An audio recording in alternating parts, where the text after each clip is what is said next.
Dad asked me one morning at breakfast, will you love Kayla as much as you love her, or more, even on the bad days? Kayla, I promise to love you as much or more, even on the bad days. I promise to treat you with the utmost respect.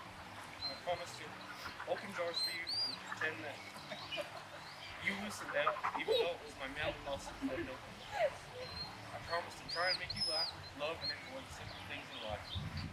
I want us to grow old and stinky together and shake our fists at teenagers. And always talk about our younger days when things were better, cheaper, and more wholesome. But mainly to go to the hardware store and forget what we went there for. I promise to turn the bedroom light on even though you were last in bed. And I promise to never push your cold feet away when you simply want to warm up. Last and most important, I promise to be your partner in crime, your teammate for the tough battles you encounter, your rock for support, your shoulder to cry on, your person, but most importantly,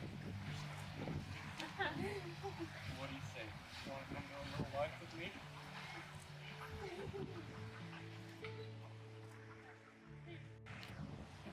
When you're a kid, you see your parents are soulmates. My kids are going to be right above that. Today, I choose you to be my forever best friend, my partner in crime, my husband. Today, I choose to do life with you hand in hand, side by side, through all the good and the bad. I vow to encourage you, laugh with you, and love you unconditionally. I promise to fight for you and with you and not against you. I vow to pray with you and for you for the rest of our lives. I promise to be there to make you laugh and to lift you up when you are down. I vow to honor you and to always hold our love for each other in highest regard. I promise to ever choose you, love.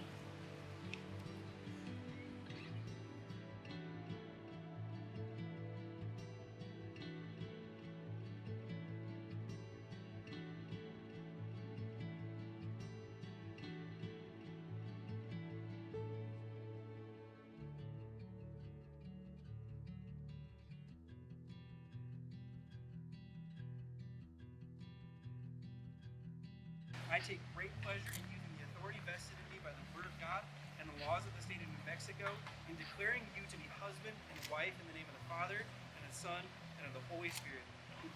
In Mark, it says, therefore what God has joined together with no man separate. Garret, you may kiss your bride.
Kayla's matron of honor, or maid of honor, whichever one you decided.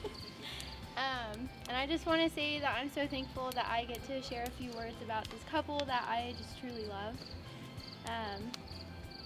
So yeah, I'm going to get into it. So what makes this day so special to me is not only is my dearest friend getting married, but I've known the Hacker family for a very long time. They were living in Alamo, and I had the pleasure of being friends with Audra throughout my childhood. And I actually knew Garret as the dorky but hilarious older brother. But once they moved away, I never really thought I would see them again, except for like social media updates and stuff like that. But God had different plans. And so Garret and Kayla moved to Las Cruces for school, and they started coming to Movement, which is the church that Pastor Chris leads, which Garret and I were his youth students in Alamogordo. So the funny thing is, just like Chris, I thought Kayla and Garret were already married. So I thought this was very interesting and fun. So not only did they fit like a married couple, but Kayla even had a profile picture that she was wearing a white dress, she had flowers, I was convinced. So yeah, it was really confusing. So it took a couple of months for Kayla and I to really meet. We're both a little introverted, so we spent those first few months thinking the other didn't like each other, which we laugh now because we became friends almost immediately. Let's see. So I really got to know Kayla when she started attending my small group, and I soon learned that they weren't married. Kayla is a goofball, and she really loves Garret. So I had the pleasure of basically spending every day with Kayla for the next year. So many Target trips, Chipotle runs, Riverdale binge watching, and so many beers at Boss Day. There's such a beautiful and joy-filled spirit in Kayla. She laughs at everything, cries at everything, and wow, she really loves Garret. There's not a moment that she didn't miss him while he was working, or that she wasn't talking about marrying him. Once Kayla and Garret were engaged, Kayla let me be a part of the planning and then surprised me with the honor to stand by her on this very wonderful and beautiful day. There was really no need to convince me that Garret would love Kayla and make her laugh for the rest of her life. But that was completely reassured when they invited me to a bridal expo in Flagstaff. This trip, I really got to know Kayla and Garret as a couple, and wow, they are made for each other. They both take being good dog parents to Leia and Luke very seriously. They both laugh at their own jokes, and they are not afraid to have each other's backs. I have no doubt this couple will do great things as husband and wife, and someday as mom and dad, maybe a childless Harry. Kayla and Garret, despite a pandemic and murder hornets, you made it. We did it. And it was such a beautiful day. It was so beautiful. You're a husband and wife, and there's nothing more beautiful than the choice you made to live selflessly for the other. You have a team of people who are rooting for you and praying for your marriage always. And we love you so much, and we cheers you guys. We just love you. Thanks. Yay. Everybody knows me. I'm Garrett's sister, the best man. I've known Garret for a long time, like 20 years. We're getting old. Garret asked me to talk today about how great of a guy he is. So I can honestly say, that he's handsome, brilliant, funny, and I don't know what this word means. What did you... Just kidding. You didn't write that. No, I'm just kidding. When Garret first asked me to be his, well, actually, I think I asked to be his best man, and he's like, no, that's weird. You can't be the best man. And I was like, times are changing. Okay. And so one day he called and asked me to be his best man, and I was very excited because, family, you don't get to choose. You get blessed with them. It's the gift that keeps giving. But with Garret, I definitely got a best friend growing up that I could always count on. Don't start crying. I'm not. Even if I was wrong, you always had my back. Tell me about it later. And it wasn't easy growing up with Garrett. He was always a bully. You know, he'd throw marshmallows at me, sticks, Oh stones, my gosh. anything. He would stand in front of the little receptor on the TV box so I couldn't change my channels. Rude.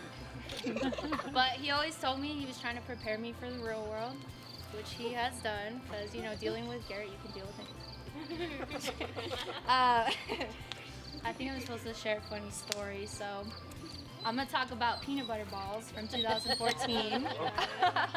You know what I'm talking about. So every Christmas, our family makes these chocolate-covered peanut butter balls. And one year, Garrett decided to get up early before everybody and go grab some peanut butter balls and some tea. Weird mixture if you ask me, but whatever. So he goes and he starts walking downstairs, and next thing I know, there's peanut butter balls flying to the left, tea flying to the right, and this 6'9" dude is falling down the stairs. I mean, interesting sight to see. And I think they found peanut butter balls and tea on the wall for at least A like long 2 years. time. 2 years. Yeah, so I mean, Yeah. Garrett definitely left Do my his job. mark. He definitely left his mark there. I'll sum this up. I'm gonna give you guys 2 points of advice. I know. Garrett for Kayla. Whenever Kayla's angry, she probably just needs Starbucks or Dutch Bros. Simple fix, right? Garrett, when he's not listening, you can bribe him with food. Got it. If that doesn't work, you know, they say the way to a man's heart is through his stomach. Or you can make him you can't run away. So, either way, you guys are something. But congratulations.